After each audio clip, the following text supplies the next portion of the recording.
delighted to be here, excited to be here.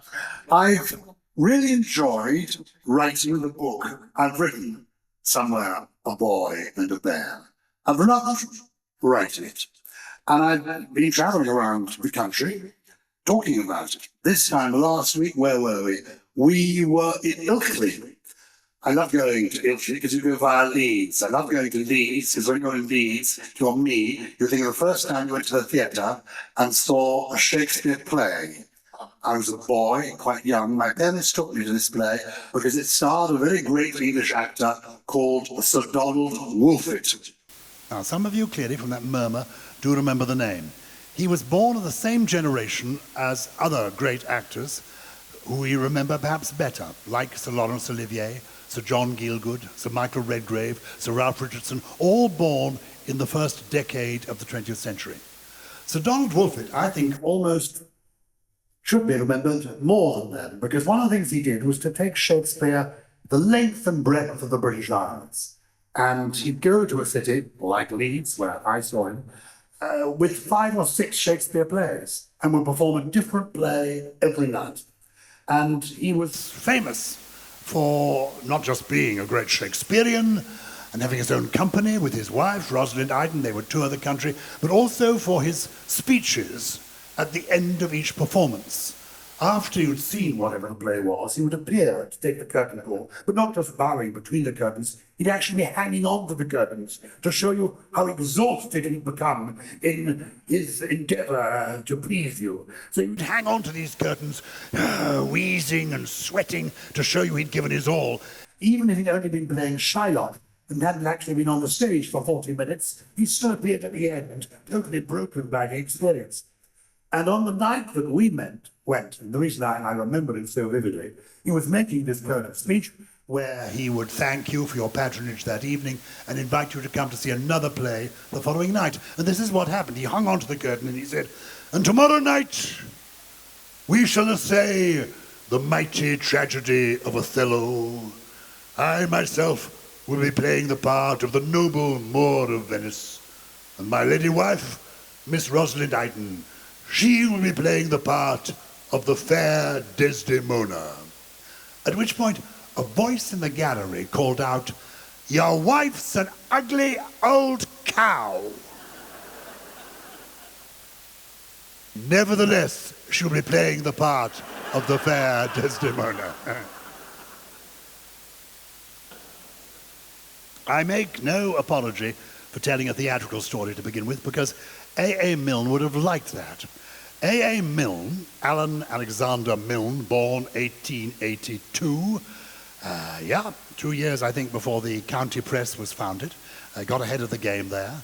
By the way, the county press are here taking photographs, so if anybody is sitting with someone they perhaps shouldn't be sitting with, now might be the moment to shuffle around a bit, okay?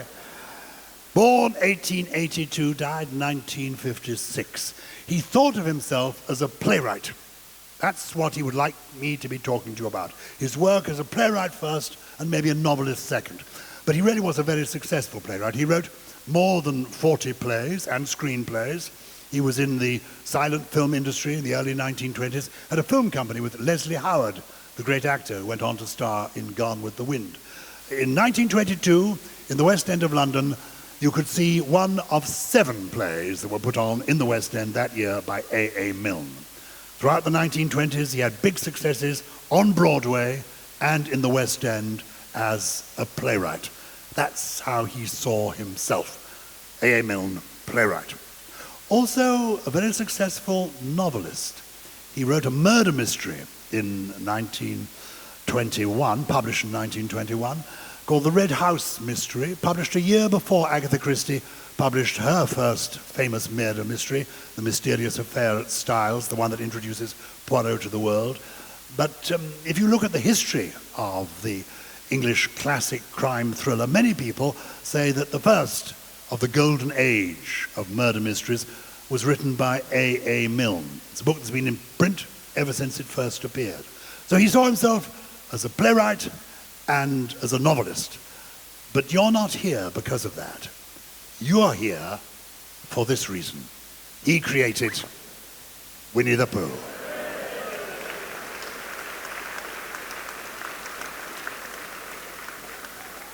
And this is the moment at which we have now lost A.A. Milne.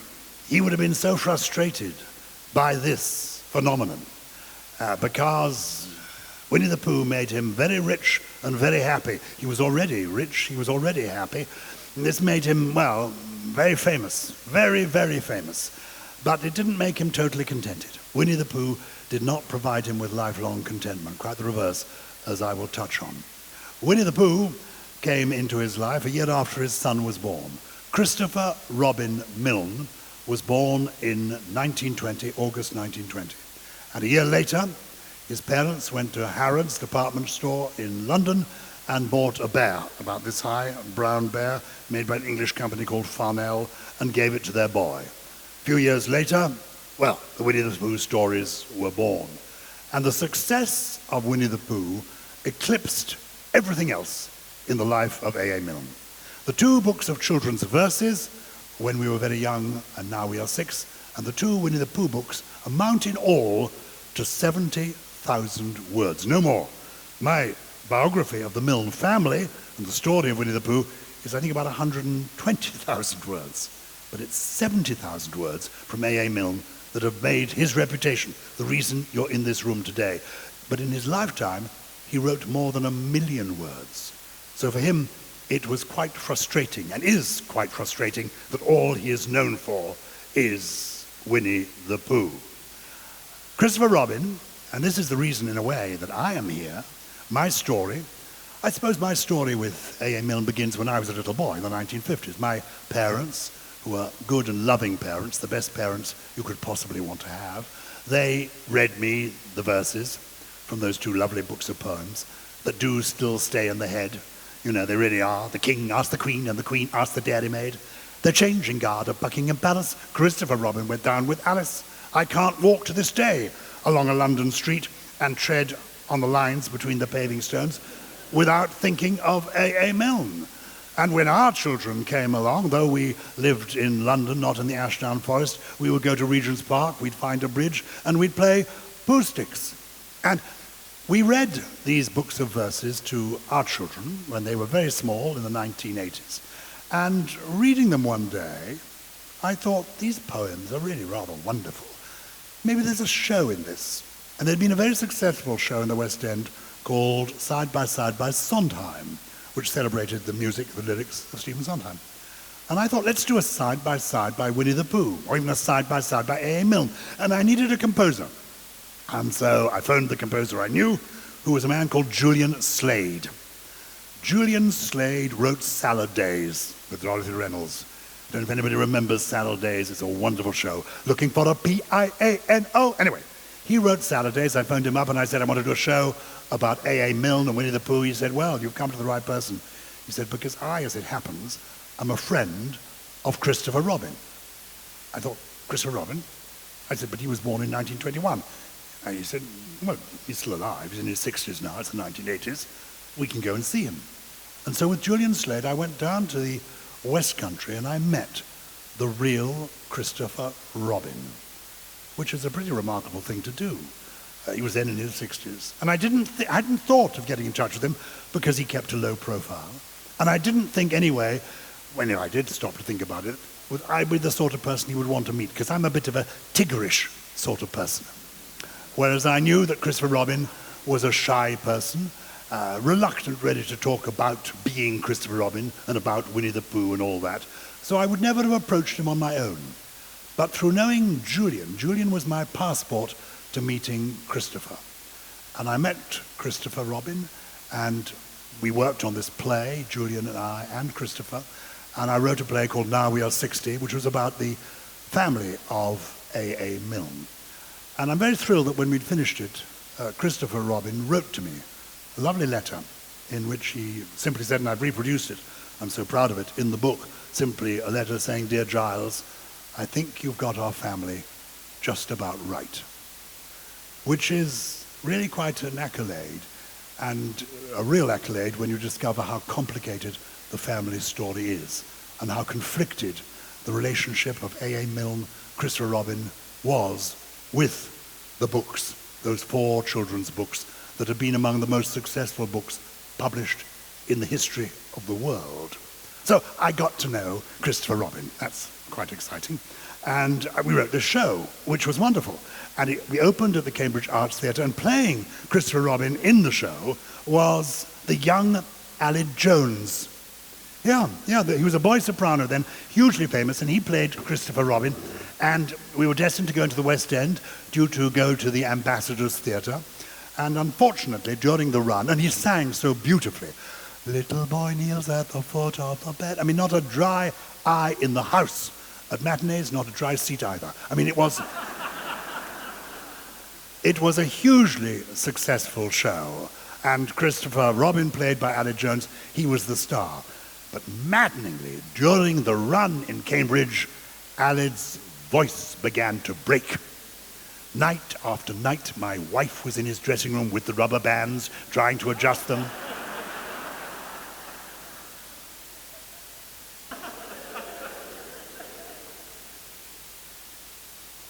So the show never came into town, but I kept all the notes and all the material, the recordings of my conversations with Christopher Robin. And so last year, when my publisher, who's published several of my books, probably the one I was talking about last time I was here was Elizabeth, an Intimate Portrait, a biography of the late Queen, he came to me and said, do you know it's the anniversary of Winnie the Pooh next year? And I said, well, I do know, actually. And Winnie the Pooh first saw the light of day in writing. The first Winnie the Pooh story was published on Christmas Eve, 1925, in the London Evening News, 24th of December, 1925. So he said, why don't you do a centenary biography of Milne and Winnie the Pooh? He said, would that interest you? I said, well, as chance would have it, it would interest me, because I have a lifelong passion for the work of A.A. Milne, but also I knew the real Christopher Robin. He said, oh my gosh, Mike, it's going to be a real book. I said, it is going to be a real book. And I want to go on a bit of a journey to write this real book. And I've been on a journey. And I'm going to share with you now the journey I've been on that has brought me here to the Isle of Wight today. Because, of course, the Isle of Wight is part of that journey. But it began in all places, of all places to begin this story, it begins in Jamaica.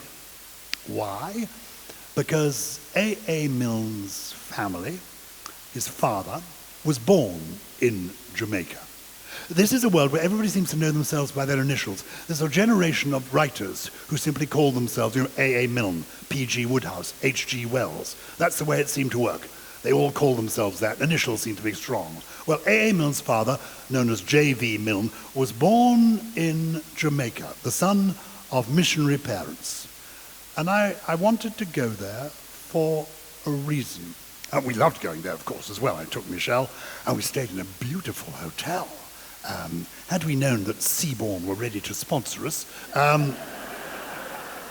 it might have been an even more beautiful hotel, but it was nonetheless a very, very beautiful hotel. And I remember the first evening, we stood on the beach, which had been golden, but the sun sets very quickly in the West Indies. The sun set, and the sand that had been golden suddenly became silver. And along the beach, a deserted beach, coming towards us from a far distance, was this little bent figure. This little old lady appeared to be tottering along the beach towards us. Nut brown, little old lady, little bent figure, came teetering along the beach towards us. And it wasn't until the figure got to about there, we realized it was actually Mick Jagger.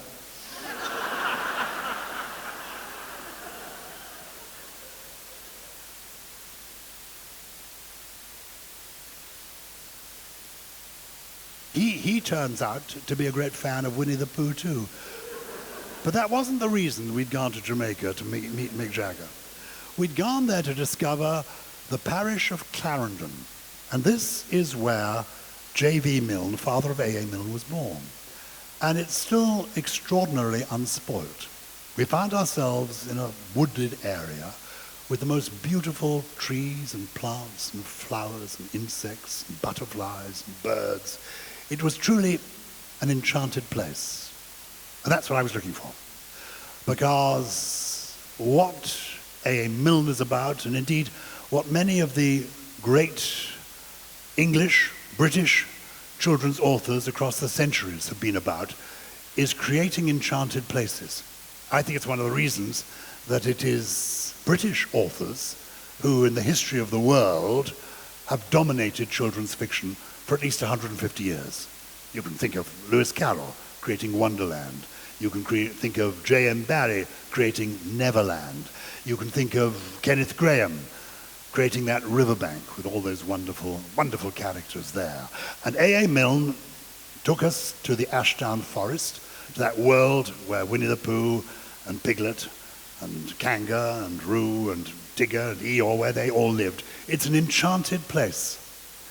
And what's interesting is that clearly J.V. Milne was brought up in an enchanted place, and he felt he had an enchanted childhood. He came back to London, and in London he brought up his son, who found London to be an enchanted place, late Victorian London. And so this really is a book about fathers and sons and enchanted places and how much we need them, and about the nature of childhood as well.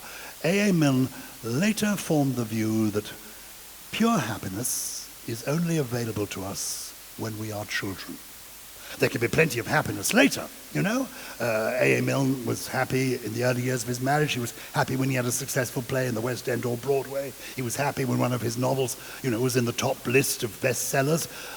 But there were downsides, there were upsides, there were good days, bad days. Pure happiness, he believed, is only available to you when you're up to about the age of 12. He thought the age of 12 is when what he called the long process of saying goodbye begins. I quote a lovely bit of something he wrote in my book, where he's saying goodbye to his father. This is him later in life, but he's imagining himself, Alan Milne, aged 12, looking at his father and suddenly thinking he, as a 12-year-old boy, is suddenly older than his father. And he writes, "Farewell, Papa, with your shy, sad heart and your funny little ways." And he almost is patronizing his father. He feels as a 12-year-old that he's growing out of his father. And that's intriguing and makes me think about childhood a lot. So, we began in Jamaica. Where did we go next? We went to New York. Why did we go to New York? Because that's where the original Winnie the Pooh is. Yes, that boy and this bear, the bear bought in 1921, August 1921 from Harrods, now lives in New York.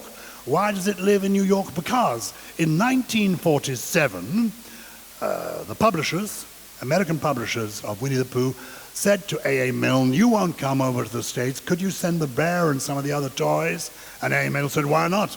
I'm not interested in them."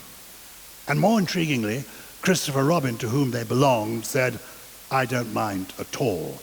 I'm no longer interested in them either." So they went to America in 1947 because neither A.A. Milne nor Christopher Robin wanted them here anymore. And there they've stayed, and there they are much loved. They first appeared in the publisher's shop window, and then eventually they were given to the New York Public Library, where they are on show to this day.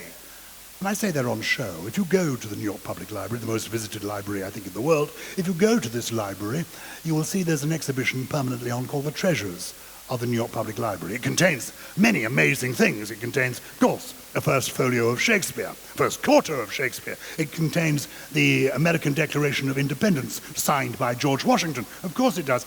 It contains some more unusual items, some disturbing ones.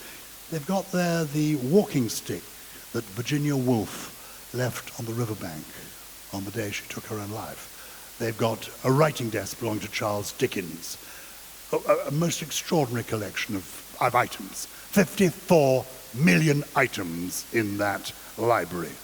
But the one that is most visited, the one that is most treasured, is Winnie the Pooh. That's the picture on all their posters, on the banners outside the library. The longest queue is to see Winnie the Pooh. People want to see the real Winnie the Pooh. And Michelle and I, we saw it there. Also, we began negotiations for a possible visit to England by Winnie the Pooh during his centenary year. Then, from New York, we went to Texas. To Texas. Why are we going to Texas? I'm writing a biography of this archetypally English writer, Texas. He created this magical world in the Ashdown Forest where it all happened. And I'm going to Texas. I'm going to Texas because that's where you will find all the papers of A.A. Milne, at the Harry Ransom Center at the University of Texas. Why are all A.A. Milne's papers in the University of Texas? I'll tell you why. Because King's College, Cambridge, where A.A. Milne was an undergraduate, didn't want them. So they've gone to America, where they love having them.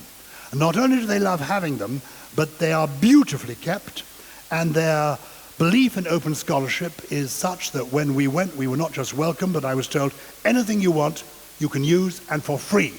So all the photographs that come from there, the end papers, any quotations from the material that is theirs, free, no charge, open scholarship. We're looking after it, but it is for the world. Quite extraordinary. They were lovely people. I mean, the reason that they wanted A.A. Milne is because they collect particularly the work, the papers to do with playwrights. I say playwrights, let me tell you who they've got in their collection. They have the papers of, wait for it, Oscar Wilde, George Bernard Shaw, Sean O'Casey, Tennessee Williams, David Mamet, Samuel Beckett, Tom Stoppard, you name it, they've got it.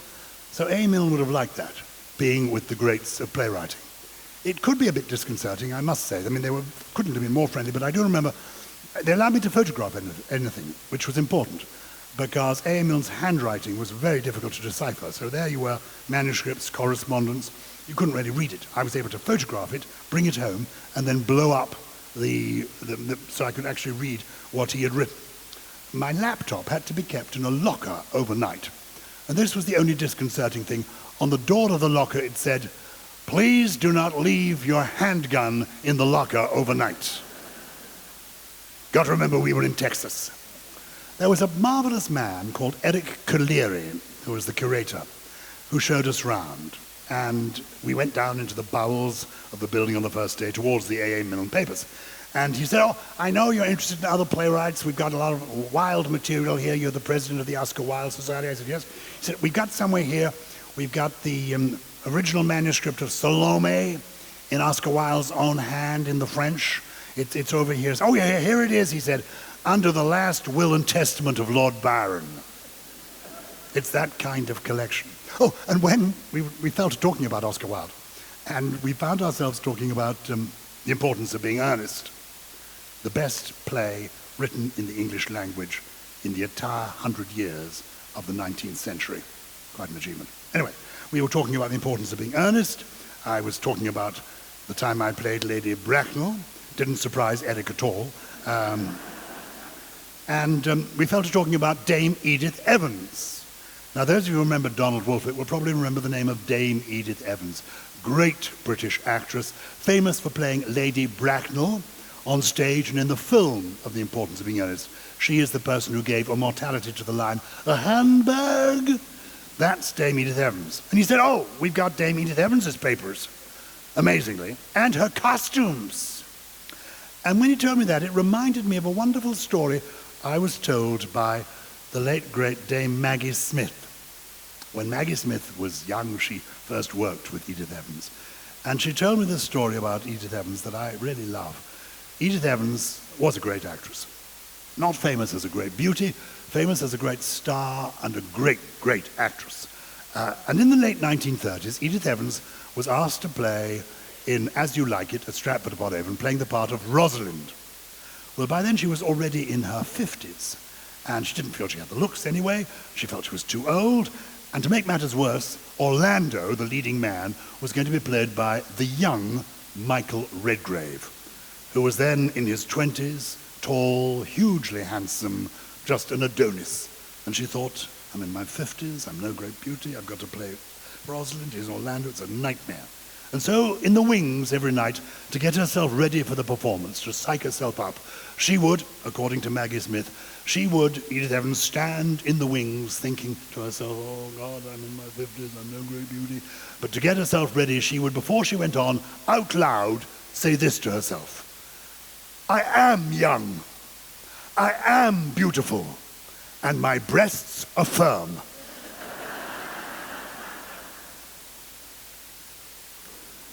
And then we were led to 15 files that contained the life of A.A. Milne. Born, as I say, 1882, died 1956. Born and brought up in London, in Kilburn, where his father had a school. He had this charmed childhood. Three brothers in all. There was the oldest, Barry, then Ken, then Alan. Alan loved Ken. Ken was really the Christopher Robin to Alan's Pooh, or he was the Pooh to Alan's Piglet. They were boon companions, but Ken was the leading figure. And they were close throughout Ken's life. And when they were together, they were happy. And they had this wonderful bonded childhood, these two brothers, loving London. This is London in the 1880s, when you could literally bowl your hoop, your wooden hoop, all the way from Kilburn to central London. You would bump into a few horses, but it was before the advent of the motor car. Extraordinary.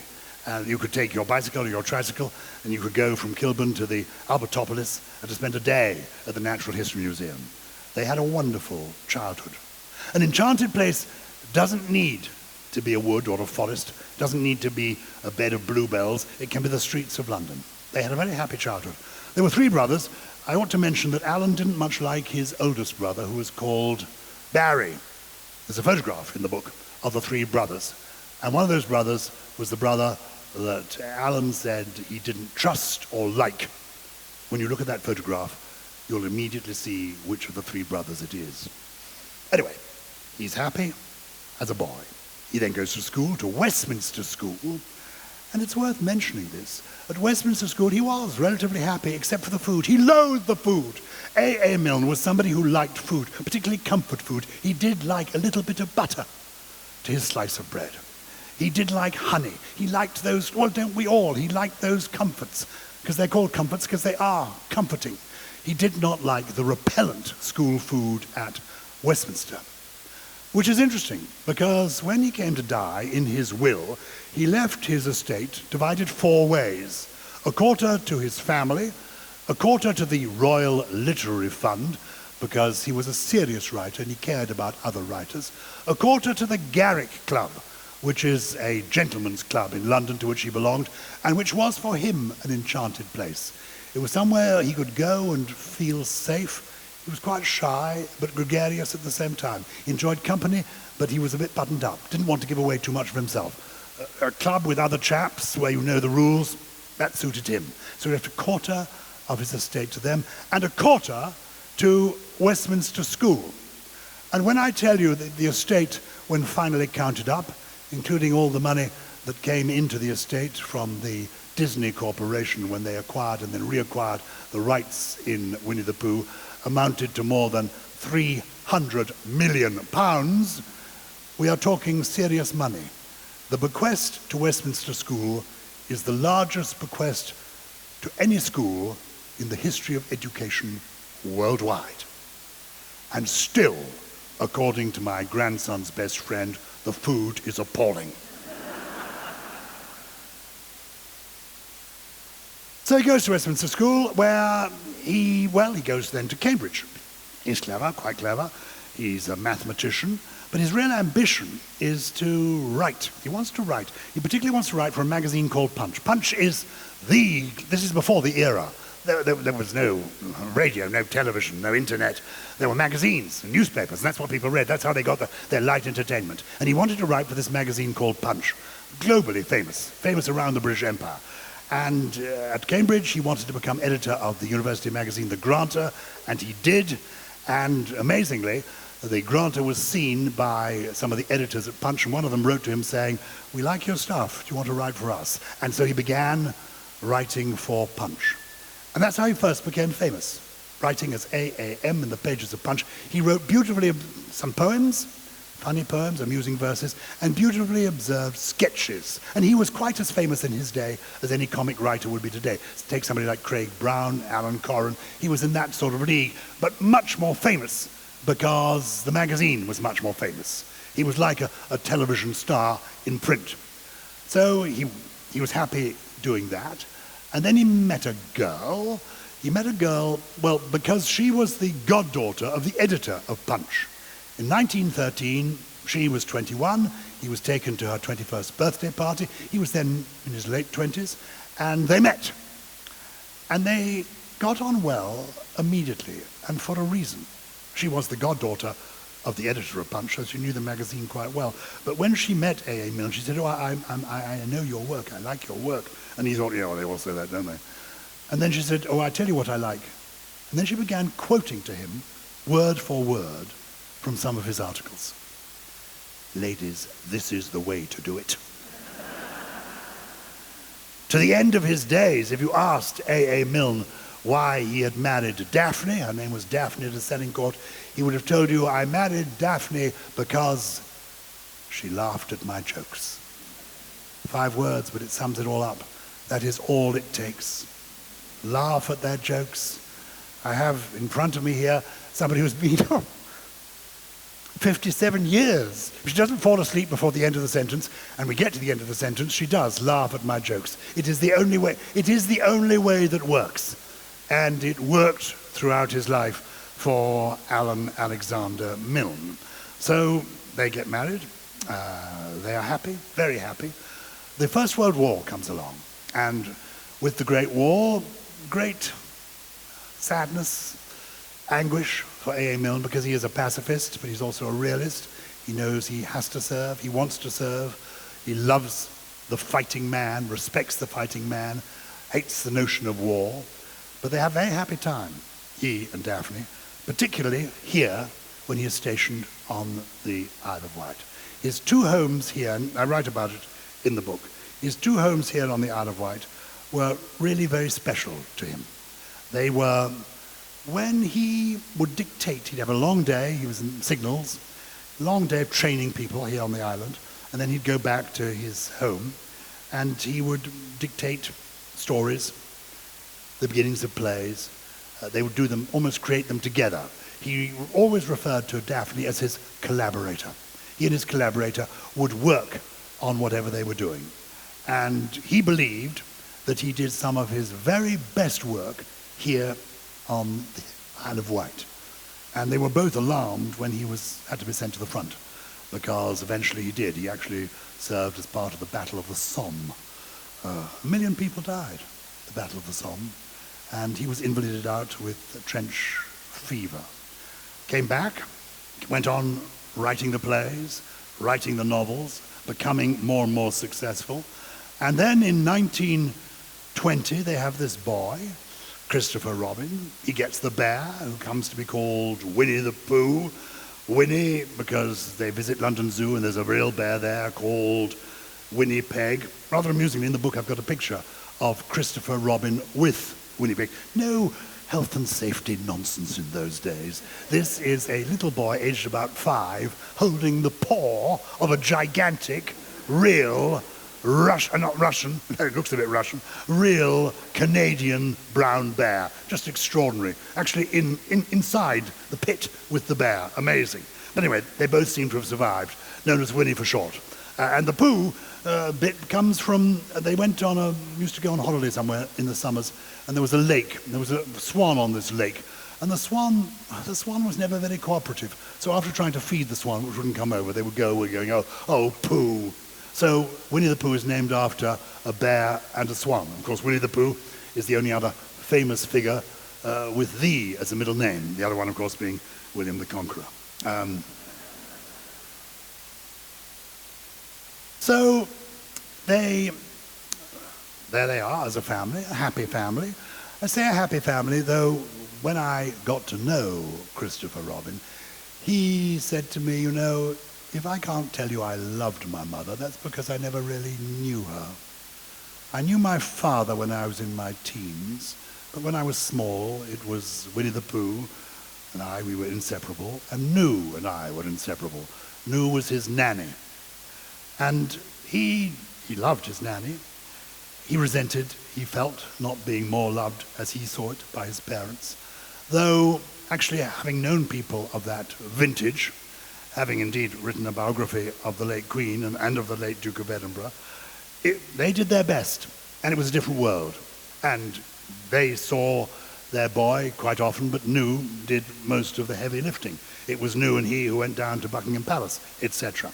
But of an evening, stories were told. Stories about Christopher Robin and Winnie the Pooh were told. Daphne played with the bears and all the other animals. They were all bought from Harrods. Every one of those animals is bought from Harrods, except for Tigger. Tigger is the only one that comes from A.A. Milne's own imagination when he writes the second of the Winnie the Pooh books. And he writes poems for Christopher Robin, and rather likes writing the poems, A.A. Milne, and thinks there might be a book in those poems. So his publishers, who've done quite well with his novels, and very well with the Red House mystery, his murder mystery, they are rather crestfallen when he gets in touch to say, my next book is ready. It's a collection of poems. If you are a publisher, and my agent, Jonathan Lloyd, is here, and I have to tell you he comes from Curtis Brown, who were the agents of A.A. Milne as well. We stick together as a team.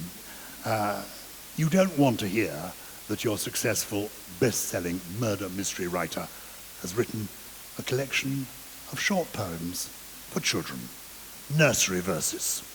This is not a seller. No publisher in the world is waiting to hear that Lee Child is about to write a little collection of children's verses. None whatsoever. This is not what is wanted. Their hearts in London and New York were sinking as these poems arrived. But nonetheless, it was A.A. Milne. He was adamant, so they published the books. And the first book was When We Were Very Young. It was published in 1924. In New York, it was published on the very same day as The Great Gatsby by F. Scott Fitzgerald. And interestingly enough, The Great Gatsby by F. Scott Fitzgerald, published on the same day as When We Were Very Young, didn't do too badly. It actually sold in the first year about 20,000 copies, which isn't bad for a new novel. When We Were Very Young in America sold 200,000 copies before Christmas, and is to this day, after the works of Shakespeare, the best-selling book of poetry in the history of publishing.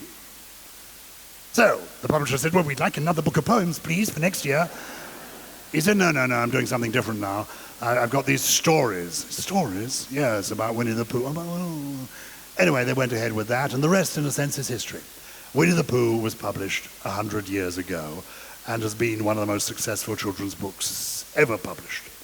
But as I say, it brought them, both of them actually, it brought them both fame, I say both of them, Christopher Robin and A.A. Milne fame, and it brought great fortune to A.A. Milne, but it did not bring proper happiness.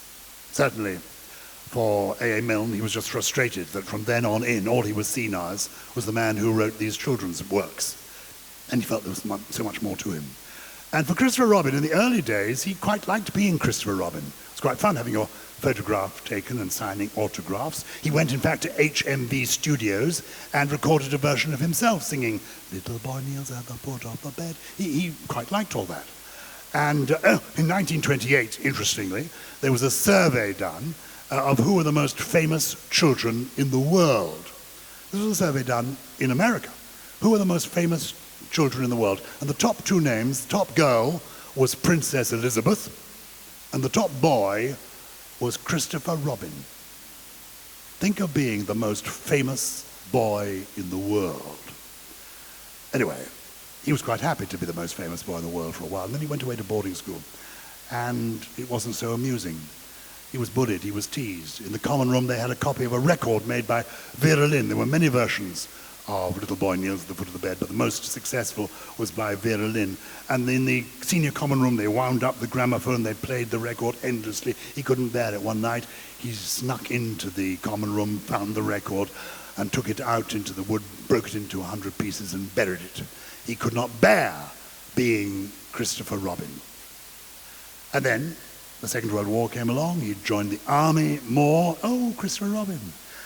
Leaves the army, leaves Cambridge, he does both simultaneously, and ends up in London in his 20s thinking, what am I going to do? I'd like to be a writer, but my dad is one of the most famous writers in the world. They go for jobs, and they look at the thing and they say, oh, Milne. Oh, Milne, are you related by any chance to A.A.? Oh, look, you're C.R. Milne. You must be Christopher Robin. Little boy kneels at the... It drove him mad. And that's when he said, well, he accused his father at that time of building his reputation by standing on a small boy's shoulders.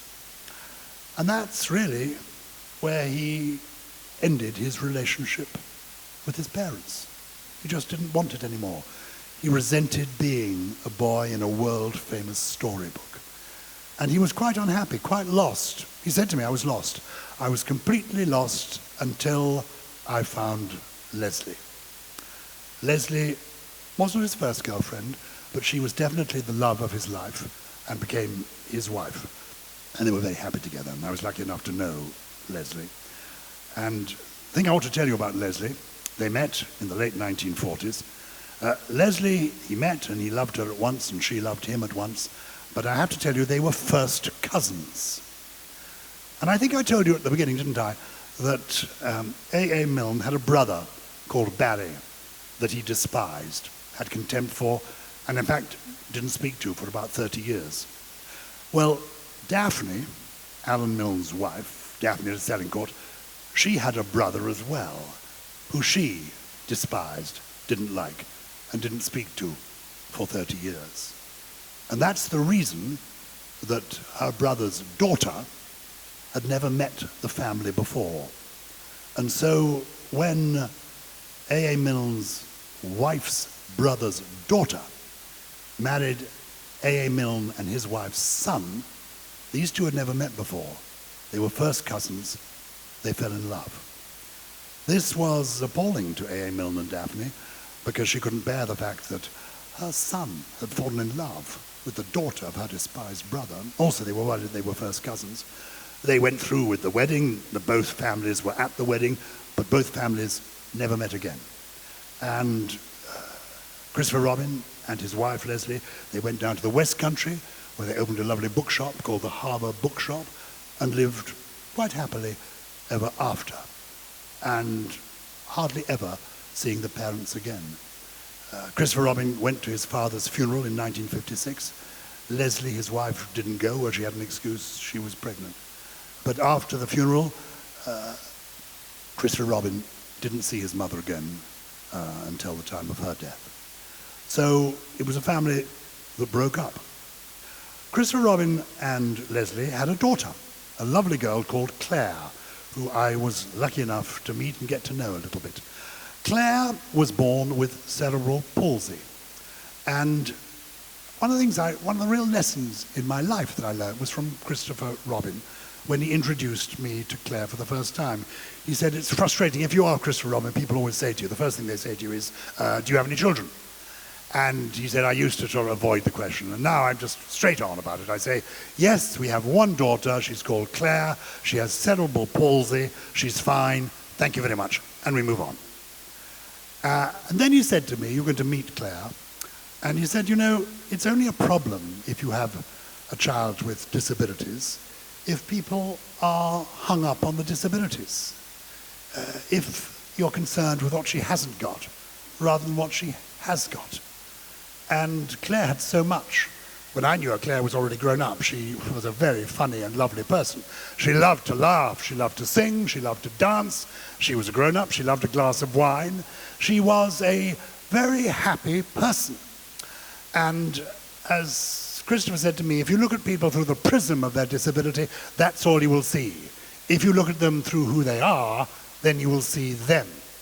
And that actually, from the 1980s onwards, changed my view when looking at or meeting people with, in quotes, disabilities. I was thinking of it recently because I've spent some time with a good friend of mine who I've known for some years, who you will now all know, called Chris McCausland, who is the blind comedian who won Strictly Come Dancing last year, and is a powerhouse of happiness, though in his late teens and early 20s he went totally blind.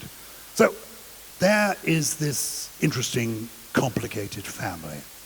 Oh, there is a bit of a honeypot at the end of the rainbow, because I mentioned all that money, a quarter of which, we're talking about hundreds of millions, a quarter of which went to the family.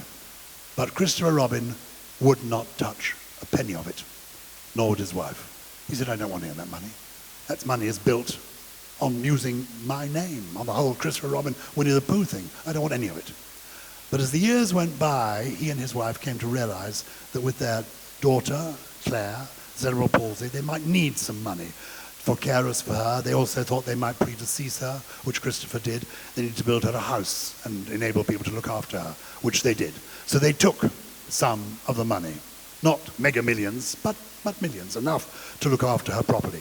They never touched a penny of it.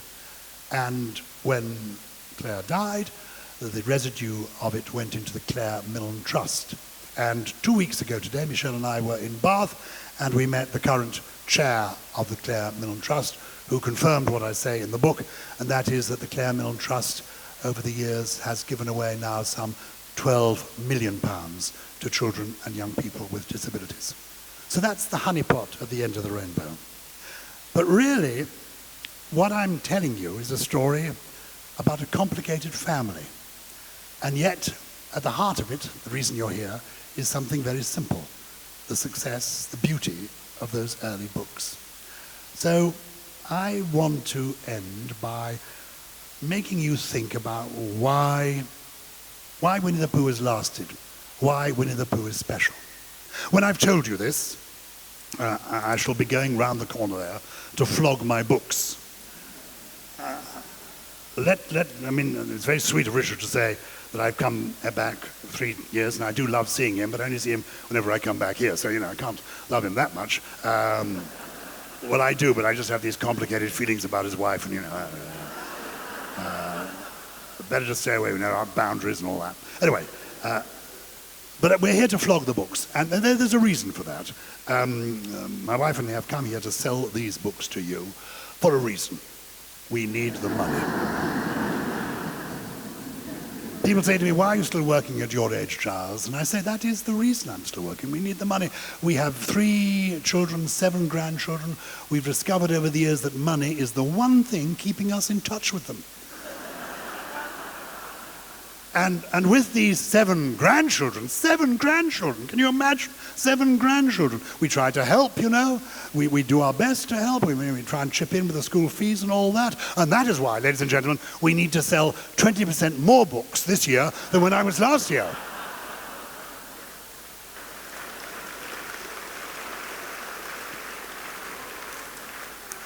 So I will be happy to sign a book and put anything you want in it. Merry Christmas, Happy New Year, hope things work out, Keep coming with me to the Relate meetings, whatever you need. And I'll sign my own name, or if eBay is what you've got in mind, I'm not too proud, I will put J.K. Rowling. But I also want you to buy this book for another reason. I think it is absolutely fascinating, the story of this remarkable man, A.A. Milne. He is a beautiful writer. His plays have stood the test of time, I think. One is on in London at the moment. His novels, adult novels, are remarkable. There's one called Two People that is a romance, but it's so beautifully observed, so beautifully written. P.G. Wodehouse said, this is the one novel I could read twice a year, every year, for the rest of my life. It's that good. And that, of course, is one of the reasons that his books have lasted, that the Pooh books have lasted. They are beautifully written. Then they work for every age. You can be 87, 67, 47, 17 or 7, and the stories still work for you. And the characters, yes, of course, they're animals, they're toys, and yet we all know creatures like them, people like them. We all know Tiggers and Eeyores. We know people like this. And we all know the need in our lives for that hand that reaches behind you when Piglet feels a little bit frightened. There is a hand that comes back and says, it's all right, I'm here. And I think the reason that these books are special, and perhaps a little bit different from the other Wonderlands I mentioned, in Alice in Wonderland, yes, it's an amazing world, but it's fundamentally a bit disturbing, isn't it? There's the Jabberwocky in Through the Looking Glass, who is genuinely terrifying. But the Mad Hatter's a bit creepy, if we're honest. And J.M. Barrie, Peter Pan, it's extraordinary, but it's also disconcerting. That flying over there, and Captain Hook and all those pirates, it's a bit alarming. And then even the riverbank, and I love the riverbank. I love Mole, and I love all those characters. But there are also, there are the weasels, there's stoats, there's real fear. In Winnie the Pooh, there's no real fear. There are moments of surprise, little elements of danger. But there's comfort. There's comfort and joy. there's happiness, there's laughter, there is gratitude. It's full of gratefulness. And that's why I think these books are remarkable. And think about this. I do this podcast that Richard was kind enough to mention, called Rosebud, when I interview interesting people about their first memories. If you don't know what a podcast is, find a child or a grandchild to tell you. They're worth getting into because they're a different kind of broadcasting. It's more intimate. And I talk to people about their first memories. Maggie Smith's last interview was on Rosebud. We've done everybody from Dame Judi Dench to Sir Keir Starmer. And indeed, we've done several prime ministers. Most recently, we did John Major, Sir John Major, fascinating, talking about his father. When John Major was born, his father, I think, was 66. But John Major was very conscious of how, when he was prime minister in the 1990s, people mocked his father because he came from a circus and light entertainment variety background. He's clearly very conscious of that still. But he also said to us, you know, I can still hear both my parents. I can hear their voices. He's 82 now. I can hear, they died more than 60 years ago. I can hear both their voices whenever I want to in my head. They are with me. So in a moment when we finish this, as we finish, do think, if you had a good childhood, do think about your parents and how lucky you were. And if you didn't have a good childhood, and many people didn't, on Rosebud the other day, I had a long and painful conversation with Alan Davis, the comedian from QI, who had a really fraught and bitter childhood. His father abused him. So not every story is a good story. But if yours is a good story, be grateful for that. And whatever your story, the point about A.A. Milne is he is the person who in 4 books created a world that you can have instant access to. You can open any one of those books anytime, and there will be for you a passport to pure happiness. Thank you.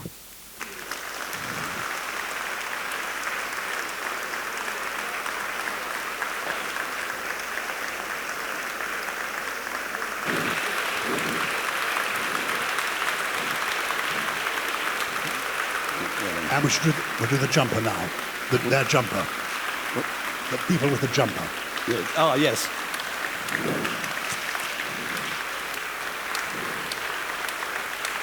It's the jumper ladies.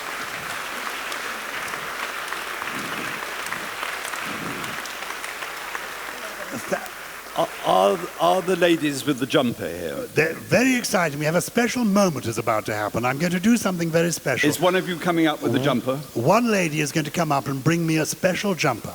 There's some marvelous people from a group that I was told was called the Roxall Willies. Woolies.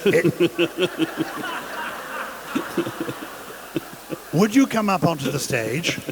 This is a group of young women who have been doing some wonderful knitting. And one of them I met first in 2010. She designed a jumper. And we're doing this for charity? Vauxhall Woolies do a lot for charity. We use... Excuse me. Permission to invade your space. That's okay. Yeah, Vauxhall Woolies knit and crochet, and all that we do goes to local charities on the island to help out. We make blankets, baby clothes. We even support a village in Ukraine. So oh, well done. We love you. So look what you've done. So who designed this? a lady called Lynn. Lynn designed this. Stand up, Lynn, because you look like a designer. They'll recognize you at once. Stand up. Lynn, show us yourself. There. Look at that. Hey. And now, turn it around. That's the back. This is the front. Hold that end. Hey. Isle of Wight Literary Festival. It's not quite over yet. You're going to give me something, and then I'm going to give you something. What are you going to give me? Yeah. That's how the mistake occurred. She phoned up. She got very confused. That's why I thought it was, because you said. This is a Winnie the Pooh loo roll cozy. It could have been worse.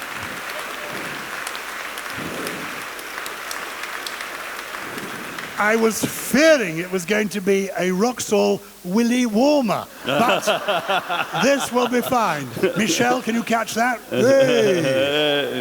There we are. Right. But one final thing. I've got something to give you. I mentioned earlier on that I was a friend of the real Winnie the Pooh. Now, forgive me, the real Christopher Robin, who owned the real Winnie the Pooh. I really was a friend of his in the 1980s. He's no longer alive, but he was a lovely man. And his bear was Winnie the Pooh. So I want to do something now that I hope you will never forget. This is the 11th of October in the year of our Lord 2025. You've given me something very special. I'm going to give you something unique that no other author ever visiting the Isle of Wight Literary Festival can offer you. Do you hold my hand for a moment? You are called Elaine. Elaine, think about this. Tell your children, your grandchildren, your great-grandchildren in the fullness of time. On this day, the 11th of October 2025, you shook the hand that held the paw of Winnie the Pooh. Well done.